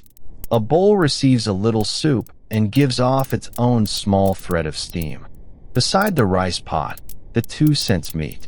Their familiarity is part of their comfort, though the exact pairing and its frequency should be left to the customs and resources of the particular household. On a board lies a length of daikon. The knife passes through it with a clean, muted sound. Fresh daikon could be prepared in many ways, and pickled vegetables were among the tastes associated with Edo. Here, a few preserved pieces provide salt, texture, and contrast. They may have been made within the household or obtained through exchange and purchase, depending on circumstance. Their pale surfaces catch the morning light. The portion is small because a small detail can give an entire bowl of rice a different rhythm. Pickling carried seasons forward. Salt, thyme, vegetables, containers, and household judgment worked together, though recipes and preferences varied widely. A jar did not contain an abstract category called Japanese breakfast. It contained what someone had prepared, purchased, or received. One family might favor a particular vegetable and another a different one. The British Museum Guide points toward a culture of pickled foods, while the breakfast hour remains our cautious setting. Nothing on this board claims to have been present in every home. Nori may also be brought to the table, dark and thin, its sea scent faint until it nears the warm rice. Edo's food world drew upon the coast, nearby waters, trade routes, and skilled producers. Yet nori was not an automatic square beside every morning bowl, nor would its form and quality have been identical to a modern packet. If the household has some, it can be torn or handled in the manner familiar to them. Against the white rice, it forms a simple contrast of color and texture. Tofu offers another quiet possibility. Its pale surface holds light almost as softly as the steam does. It might join soup or appear in some other plain preparation, but the scene does not require it every day. Ingredients entered households according to price, proximity, season, preference, and the many arrangements of urban supply. The guide to Edo names tofu among familiar foods, which allows it into our kitchen with care. It remains one option on one morning, not proof of a citywide breakfast formula. The meal is sometimes summarized as rice, soup, and pickles, a pattern that became widely recognizable in Japanese food culture. For our early 19th century room, that summary must stay gentle. It can describe an arrangement found in some households without erasing households that relied more heavily on other grains, different side dishes, leftovers, or simply less. Breakfast patterns are never perfectly still. They shift even under the same roof when money, weather, work, illness, celebration, and the contents of the cupboard change. One bowl may receive more rice than another. Age, appetite, role, and the day's work can shape portions. Although surviving sources rarely let us watch a particular family distribute every spoonful, we do not assign exact amounts. The cook lifts the lid, and a cloud of steam briefly hides the hand. When it clears, the rice surface is bright in the growing light. A wooden serving tool moves through it carefully, releasing another mild fragrance and a faint sound of grain against the vessel. The bowls themselves help organize the meal. They are held close, set down, lifted again, and returned to familiar places. Lacquered wood was used for many kinds of vessels, while household possessions naturally ranged in quality and number. We need not give this family a complete matching set. One bowl bears the subtle marks of long use. Another is newer. The surfaces become warm when filled, and fingers recognize that warmth before the first mouthful is taken.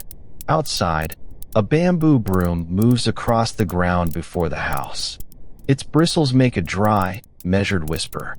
Dust and small leaves collect into a line, then into a little pile. Sweeping prepares the threshold for the day and brings the first movement to the street. The person using the broom does not hurry. A few strokes, a pause, then a few more. From within comes the muted touch of lid against pot. The two sounds overlap, one outside and one inside, both steady enough to become part of the dawn. The machia combines household and work in ways that can make morning practical. Such townhouses often placed commercial activity toward the street with living spaces extending behind, though layouts varied greatly with site, trade, wealth, rebuilding, and time. We stay near the kitchen rather than touring the building. A shop front may soon open, or a craft may begin, or this particular home may follow another occupation. Food is prepared close to the beginning of labor, as it was beside so many earlier hearths. Edo's neighborhoods depended upon shared systems and local relationships. Water sources, fire precautions, waste arrangements, markets, vendors, and mutual obligations shaped daily life. But each of those subjects could lead us far beyond breakfast. This morning asks only for what touches the bowl. Water has been carried in. Fuel has been used carefully.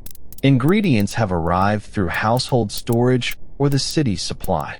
The meal quietly contains those wider structures without requiring us to walk every lane or explain every institution.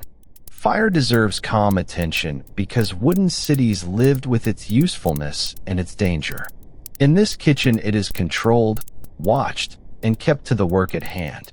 We do not need to awaken the story with disaster. The embers glow beneath the pot. A small piece of fuel is moved. Ash rests around the edge. The cook's practiced care is visible in what does not happen. No wasted flare, no abandoned heat. Only the steady conversion of water, grain, and time into something warm. Fuel economy also influenced the order of tasks. When heat was available, several preparations might be arranged around it, each according to the household's habits. Rice and soup could share the morning interval without requiring a grand kitchen. Leftover food might be reused when appropriate, though we should not invent a specific leftover dish here. The principle is enough. A home makes the most of stored ingredients, heat, and labor. By the time the street grows light, the essential work is nearly complete. Morning in Edo did not begin at one identical hour for every person. Occupations, seasons, household roles, and obligations created different schedules. A seller preparing wares, a craft household, a worker leaving for another district, and a family with more flexible duties could meet the day differently. Our window shows food ready near dawn because that timing suits this home. It does not set a citywide clock. The quietest history often lies in such limited statements, where one room is allowed to remain one room. People sit or kneel according to the arrangement of the space, drawing bowls near. The meal does not require a long ceremony for us to describe. Hands meet warmth. Steam touches a face and vanishes. Rice has a soft, clean scent, while miso gives the air a deeper note. Pickled daikon offers a small crispness. If nori is present, it changes at once when it meets moisture. These details are enough to make the morning tangible without pretending that they formed a universal set. The first bites are unhurried in our telling, even if the people themselves have work waiting. A bowl can be eaten quietly while the house continues around it. Someone folds a cloth. Someone checks a container. Someone returns the lid to keep the remaining rice warm. Conversation, if there is any, stays low. The street beyond the wall gains another broom, another sliding panel, another pair of footsteps. Edo comes awake as London did, not in one roar, but through many small domestic sounds. Regional difference reaches even this great city. People brought tastes, memories, ingredients, and expectations from other places, while Edo developed preferences of its own. Miso could differ in color and character. Pickles could change with vegetable and method. Rice itself carried distinctions of quality and preparation. The source map reminds us to preserve these variations, so the meal is described through possibilities rather than fixed rules. A familiar breakfast for one person could be an occasional or altered meal for another. Status made another difference. A prosperous household might have more choice, finer rice, additional dishes, or more regular access to desired ingredients. A household with fewer resources could rely on a narrower range or combine grains in ways that made stores last. We acknowledge that difference without lingering over distress. The point is not to turn a calm kitchen into a ledger of hardship. It is to remember that the same city's morning steam rose from unequal cupboards, and that no picturesque menu should conceal that truth. Season enters through the vegetable, the temperature of the water, the quality of light, and the speed at which food must be handled. A summer dawn arrives early and may make the kitchen warm before the street is fully busy. A winter dawn asks more of the fire and lets steam remain visible longer. Spring and autumn offer other produce and other air. The meal changes by small degrees. Rice may remain central in this household, while the soup and pickles reflect what the season has allowed. The city's food culture extended far beyond this home. Edo had markets, vendors, restaurants, and foods associated with eating away from the household. Those histories are vivid, but they belong outside our narrow window today. We do not carry famous street dishes into the breakfast room merely because they existed in the same city. The bowls before us stay plain. Their value lies in repetition and use. A meal can tell history without gathering every celebrated flavor around it. Nor do we turn the kitchen into a perfect composition. There may be a splash near the water container, a grain clinging to the serving tool, or a peel waiting to be cleared from the board. The broom outside has left one stubborn leaf by the threshold. Ordinary work is rarely arranged for a painting. Yet the room has its own balance. Warm pot, cool wood, dark nori, pale daikon, brown miso, and the first blue light reaching in from the street. The person who cooked may eat with the others, before them, after them, or in moments between tasks. Depending on household roles, we cannot recover from this general scene. It would be easy to assign every action to a fixed type of family, but the sources do not allow such confidence. So the hand that served now receives a bowl without a name or rank. For a little while it rests around the warm surface. The steam rises between the fingers and then thins. Children, elders, relatives, workers, apprentices, servants, or lodgers might share domestic spaces in different combinations. We do not populate the room beyond what the evidence can comfortably bear. A second bowl and a third suggest company without demanding biographies. What matters is the small act of distribution. Food moves from pot to bowl, from jar to dish, from one side of the room to another. The household takes shape through repeated gestures, then loosens again as each person turns toward the day. Rice also belonged to systems of value and exchange larger than the meal. In Tokugawa Japan, it carried economic and social meanings well beyond its role as cooked grain. Yet a breakfast story can acknowledge that weight without becoming a lesson on administration. At the table, rice is warm, fragrant, and sustaining. The people eating it do not need to rehearse the structure of the realm with every bite. History may surround an object densely while daily life continues through touch, smell, appetite, and habit. Miso has a similar double life. It can be studied through production, trade, region, and culinary history, while in the bowl it is simply part of a known taste. The same is true of nori, tofu, and pickled vegetables. Each could carry us into another craft, landscape, or market. This story lets them remain near the hearth.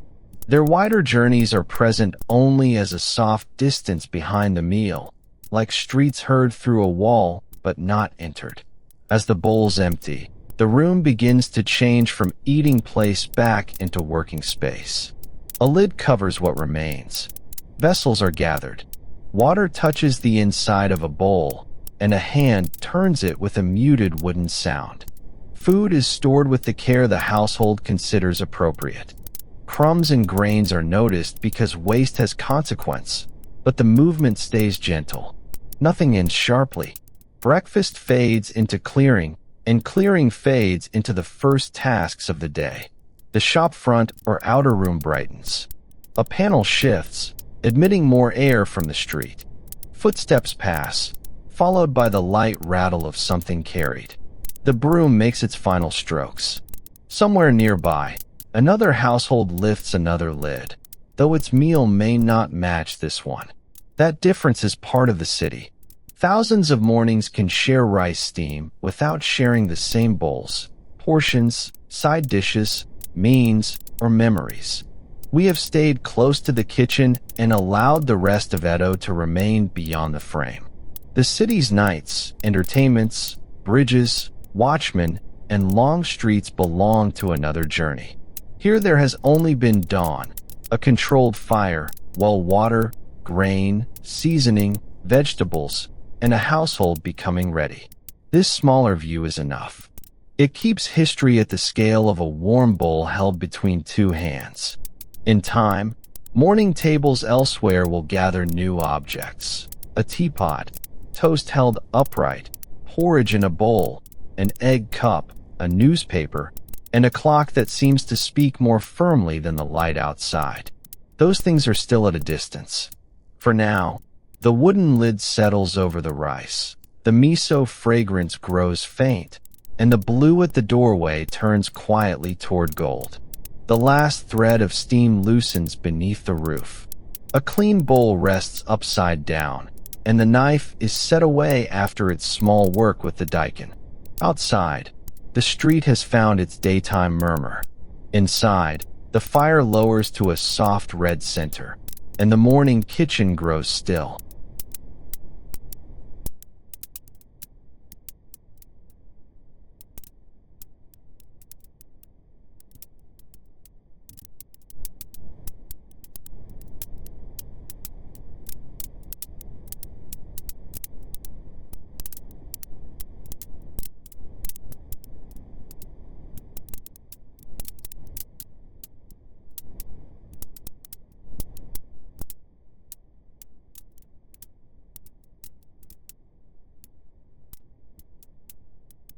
There is no hurry as the last thread of rice steam fades beneath the roof in Edo.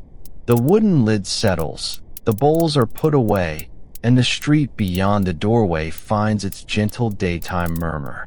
We let that kitchen recede without closing it sharply. Across distance and years, another pale morning comes to a townhouse window in Britain, where a kettle begins to warm and a clock in the passage marks the hour with a patient, measured sound. By the 18th century, breakfast in Britain was becoming more visible as a named meal with its own time, objects, and expectations, especially in households able to leave detailed records or preserve fashionable possessions. This was not the invention of eating after waking. People had broken the night's fast for thousands of years, as every room we have visited has quietly shown. What changed was the growing clarity of the occasion. A table set for morning, certain foods repeatedly associated with it, and a place for breakfast within an increasingly organized day. The change was gradual and uneven. A prosperous household in a town, a rural laboring family, a shopkeeper's rooms, a factory district, and a schoolchild's home did not share one menu or one schedule.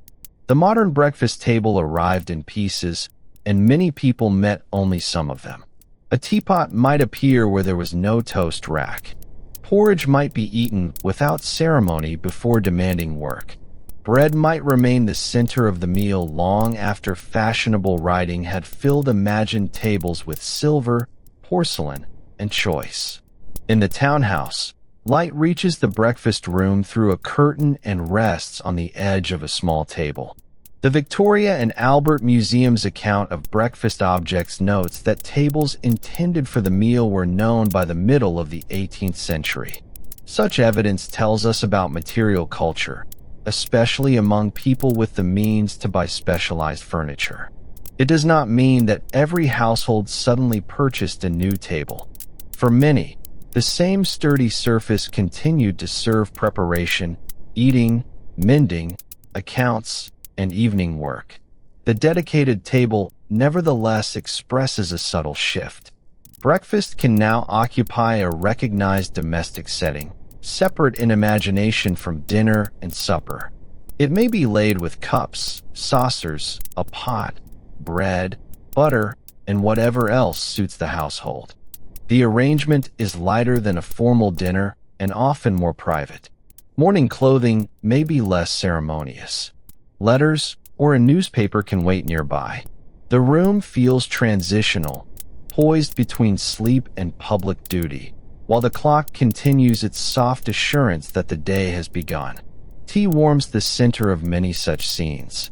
Its rise in British life belonged to trade, taxation, fashion, smuggling, empire, and changing prices, none of which unfolded simply or gently beyond the breakfast room. At the table, however, tea appears first as fragrance and heat.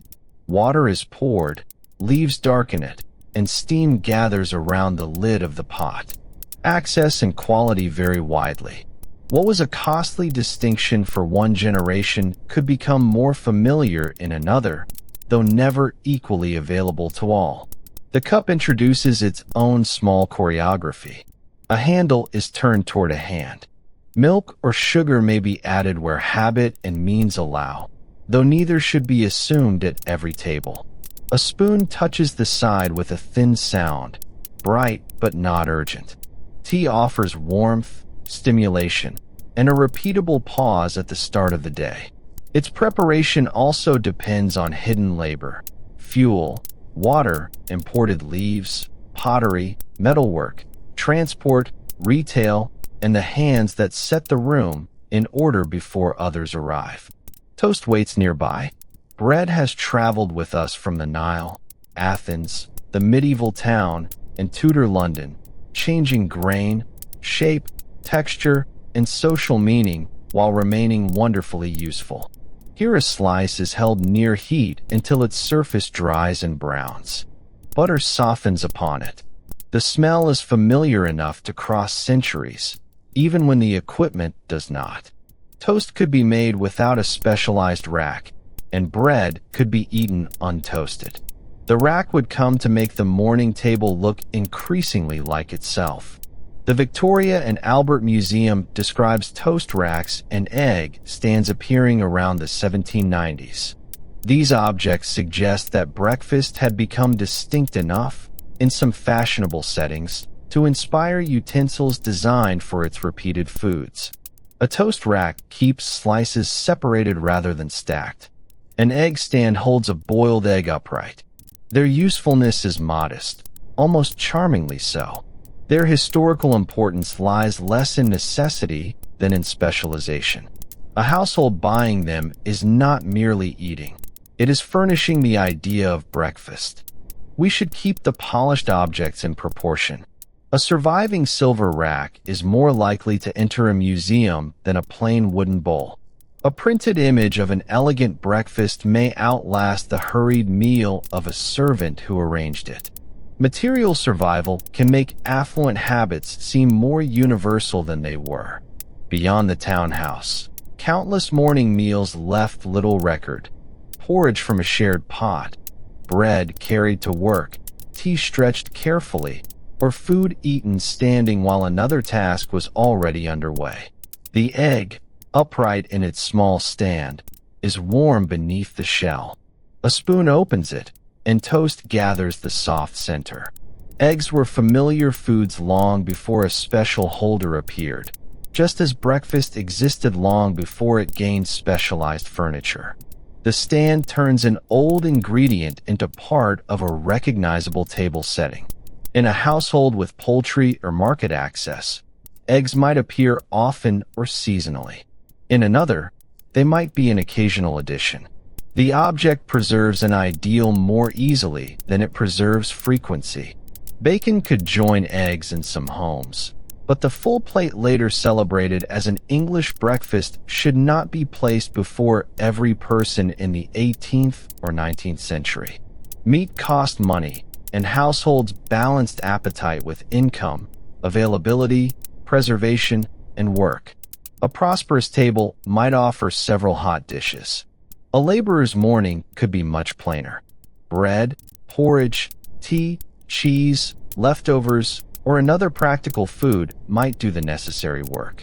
The national image and the ordinary meal were related, but they were never identical. Porridge brings grain back to a softer form. Oats were especially important in Scotland and in parts of Britain where climate and agricultural practice favored them, though other grains and preparations existed. A bowl could be filling, economical, and well suited to a household morning. Its surface holds a little steam. A spoon leaves a path that closes slowly. Milk, salt, or another addition depends on means and custom. There is no need to decorate the bowl. Its calm usefulness is the point. In cottages, farmhouses, urban rooms, and servants' quarters, breakfast followed labor as much as fashion. Some work began before the household meal, some allowed food first. Agricultural schedules changed with light and season. Domestic servants rose early to light fires, clean rooms, carry water, prepare tables, and begin cooking. Their breakfast might be separated in time and place from that of the family they served. The polished pot upstairs therefore rests upon another morning already well advanced below stairs. Fashionable breakfast could even be taken in a bedroom. The Victoria and Albert Museum notes a history of wealthy people receiving the meal there, where a smaller table might be brought close to the bed. This was never the universal origin of breakfast, only one form of elite convenience and privacy.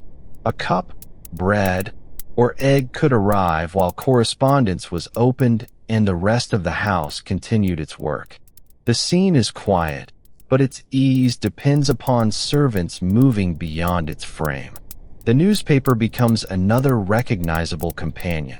Printing, distribution, literacy, price, and political conditions determined who could read what and when, so we should not place a fresh paper in every hand. In some homes and public settings, however, morning news joined the cup and bread. Eyes moved across columns while tea cooled. Breakfast became a place not only between sleep and work, but between the private household and the wider world arriving in printed sheets. The clock is equally important, though its authority grew by degrees. Households had long followed bells, sunlight, seasons, customary hours, and the demands of work. Mechanical clocks did not suddenly teach everyone that morning existed. Yet wider access to timekeeping, together with schools, offices, transport, and industrial labor, encouraged hours to be named and coordinated more precisely. Breakfast could be described as occurring before a departure fixed at a certain time, rather than somewhere in the broad interval after dawn. In the passage, the clock sounds again. Its beat divides silence into equal pieces. Tick, pause, tick, pause. A person glances toward it while spreading butter. Another folds a paper and lifts a cup. The scene is calm in our telling, though a timetable can carry pressure. For the moment, we notice only how the clock gathers separate actions around a shared hour. The kettle, the toast, the door, the street, and the schoolroom begin to align. Industrial work intensified that alignment for many people during the 19th century. Factories and workshops varied enormously, and industrialization did not impose one schedule on an entire nation at once. Still, labor increasingly organized by the clock made an early, predictable meal useful. Workers needed to arrive when expected. Urban distances and transport shaped departure. Food that could be prepared reliably and eaten before a shift gained a firm place in the day. Breakfast became entangled with punctuality without being created by it. Schools added another recurring hour. Children had always eaten according to household custom, but expanding formal schooling made departure time more regular for growing numbers during the 19th century. A meal before lessons could become part of the domestic schedule. This, too, was uneven by place, class, age, and period. Attendance and access developed gradually. In one room, a child finishes bread while a book or slate waits. The spoon is set down, a coat is fastened, and the household clock sends another person outward. Railways and standardized time would make public hours more exact as the century continued. Local time, station time, workplace time, and household time did not become unified in one effortless moment. The process involved institutions and technologies beyond our breakfast room. Yet their effect can be felt in the simple need to leave at a stated minute. The meal becomes bounded. It begins after waking and ends before the train, office, classroom, shop, or factory requires a presence. Urban growth also changed supply.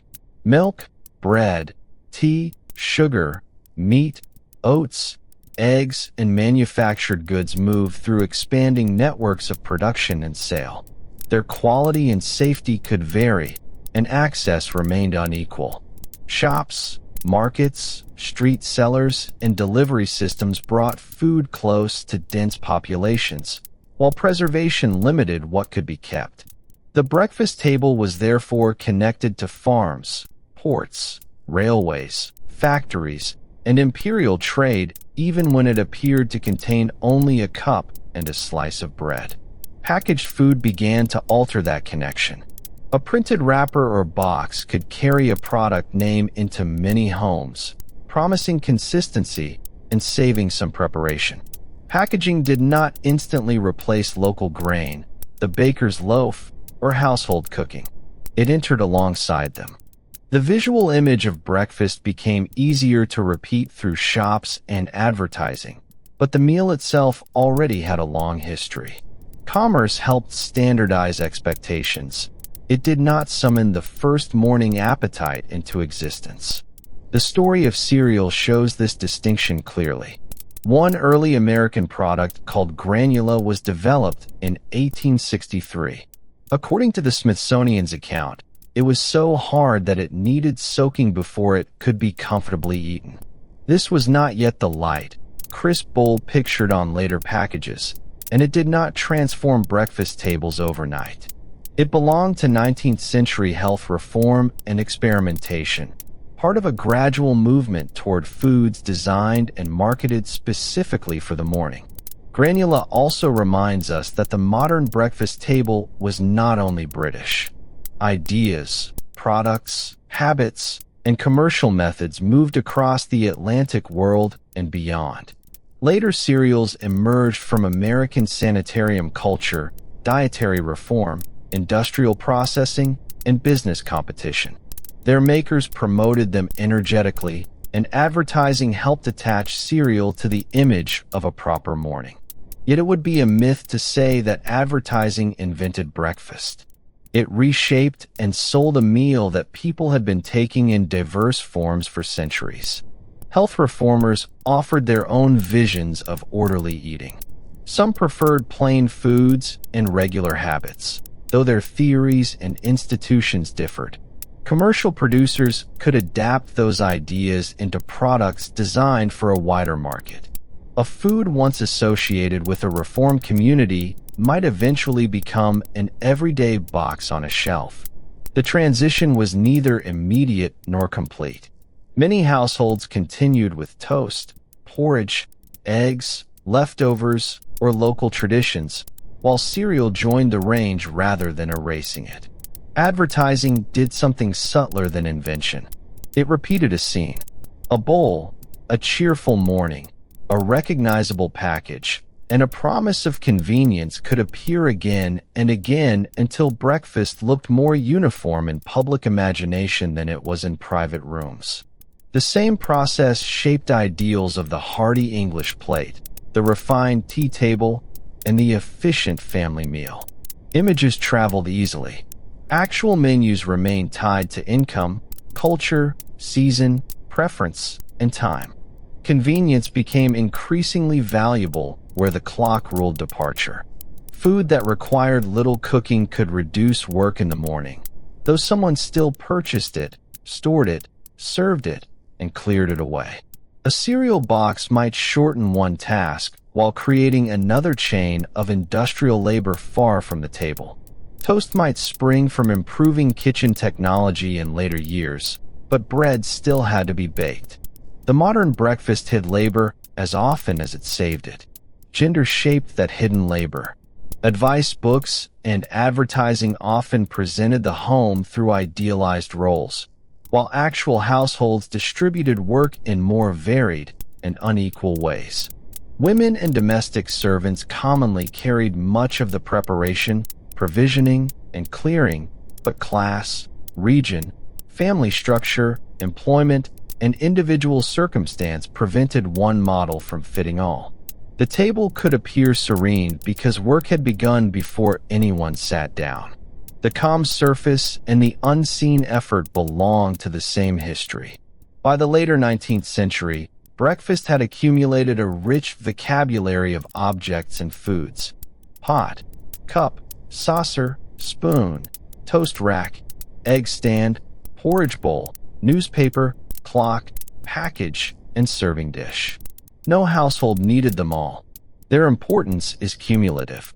Together, they made breakfast easy to picture as a distinct domestic scene. Museums preserve some objects, advertisements preserve selected images, and household accounts preserve purchases. Between them remain all the unrecorded meals that used only what was at hand. The prosperous English table and the industrial worker's meal could therefore exist in the same century without converging.